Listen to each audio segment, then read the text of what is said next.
हीच मुची प्रार्थनान हेच मुचे मागणी हीच मुची प्रार्थनान हेच मुचे मागणी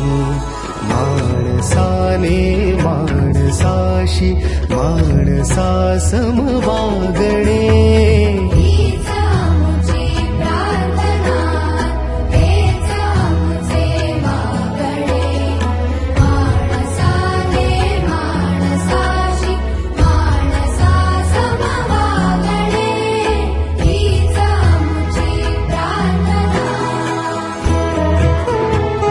धर्म जाती प्रांत भाषा द्वेष सारी